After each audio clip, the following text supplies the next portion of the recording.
All right, so you have 5 to 6 minutes to share your story from birth to where you are now, some of the ups and the downs that you've experienced to get to where you are now. Go for it. Okay, so I was born in South Africa in a town called Witbank in 1983, and I had a really happy childhood. Shortly after Witbank, we moved to a town called Richards Bay, and it was an amazing town right by the beach. We used to run with our dogs on the beach, and we would cycle our bikes in the forest to school every day, so it was a very happy, very beautiful childhood. We had a lot of ups and downs living in South Africa because my dad became sick at one point, and it was difficult because he couldn't go to work during that time, so we struggled financially, but it just never took away from the joy of being alive. Like, I remember once our friends turned up to visit us and they were like, "Why are you cooking on the camping stove?" And we're like, "Because it tastes better." But we didn't have any electricity at the time. Anyway, we always had fun. We moved to England when I was 17, and again, that was a big transition for us because basically my family sold everything. And the reason we moved was because my dad had lost his business because he was sick, and my brother had just left high school, and neither of them could get jobs because of affirmative action in South Africa. So we decided we're going to go to London, we're going to start fresh. We sold everything and we came here, and the first few years were pretty tough transition, living a very different lifestyle. And then I remember I worked in McDonald's, and I saved up all my money, and I went home to South Africa for a visit to see my friends. And it was incredible because I got back there and I realized no one had changed, and I had changed so much. They had changed. I think it was just my perspective, and the intense growth period I had to go through made it seem like they hadn't changed, probably from my very narrow 18-year-old perspective. So I thought in that moment I realized that actually London was a good place for me and I needed to embrace it more, and it made it much easier. I came back and I just grabbed everything with two arms. I went to theatre school first to study dance, and then off the back of that went traveling. When I came back I decided I didn't want to dance, I want to have a more meaningful existence. I don't know why. I think it was probably because I was scared of auditioning. Probably that's the real truth. And then when I went off into travels and I came back, I decided I want to be a physiotherapist. So I didn't even have A levels because I dropped out of school when I was 16. But anyway, I managed to get A levels. I managed to go through university. And then I decided I don't want to be a physio anymore either. I decided to become a yoga teacher. And here I am. Here I am, a yoga teacher now, and I love what I do so much. I'm so glad I didn't listen to my head, but I listened to my heart, and all those things that I did, which seems really a shame that I didn't follow through with them, it was fine in the end. Like, it was a good thing I didn't follow through on the original plan. So if anyone's watching this now and you're not following through on your original plan, don't worry, it's probably a good thing that you're not doing it.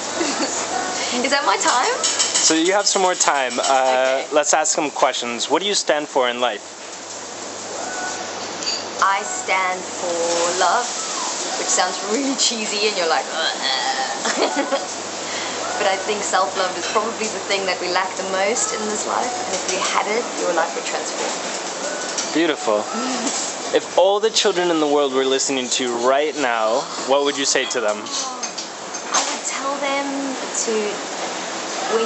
it's not just about loving each other, it's about loving yourself. And I know that's a mirror to what I've just said, but I think people really easily can give love away, but when they have to receive it or they have to give it to themselves, it's like such a big block.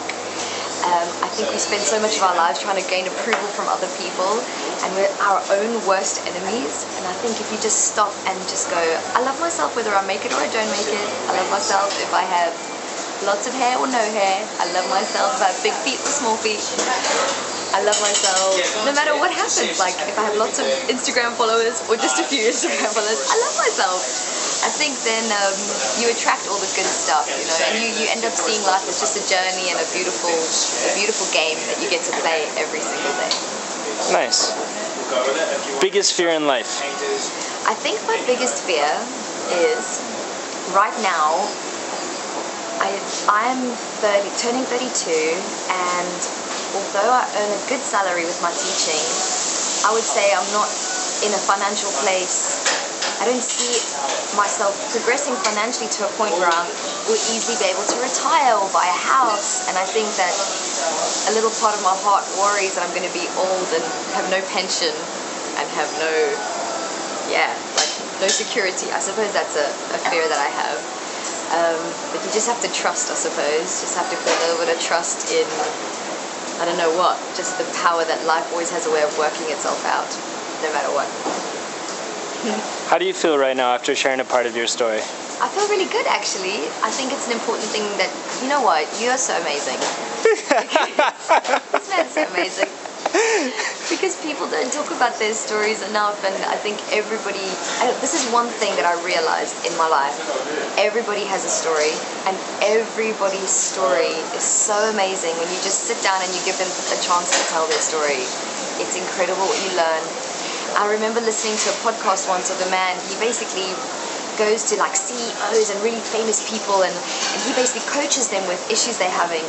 And he said that the biggest thing he discovered in working with them was they so often have I've lost my train of thought. You'll cut this, right?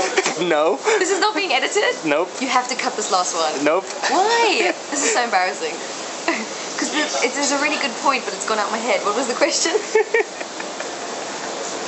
I think that's a wrap. No, you can't end it like that. That's so awful. Can we do it again? How do you feel right now after sharing a part of your story? I feel really good. I think that you're an amazing person because you encourage people to tell their story, and I think not enough people get the opportunity to tell their stories. And what I've learned in life is that everybody has a story, everyone. And when you give people the opportunity to tell their story, then it's like suddenly you understand. And I was listening to this podcast, this amazing man, he was coaching really famous people and CEOs, and he says normally he has like the husband and the wife team, and they're like, oh, I can't stand you because of la la la, and you know, you're bad because of blah. And then he goes, okay, well, let's understand where the person's coming from. And as soon as they both tell their stories, suddenly all this compassion comes out of the couple, and they're like, I get it now, I get why you're doing what you're doing, and I love you so much. So I think telling your story is this way of bridging and bringing understanding. And I know that like a relationship can be like a mini war, but imagine the big wars that are being fought all over the world, and it's just because people aren't understanding the other side's story. So stories are powerful. Thank you so much for telling this story of all these people. You're basically making the world a better place through stories. Thank you for sharing your story. It's a big pleasure. Love everyone. Love you guys.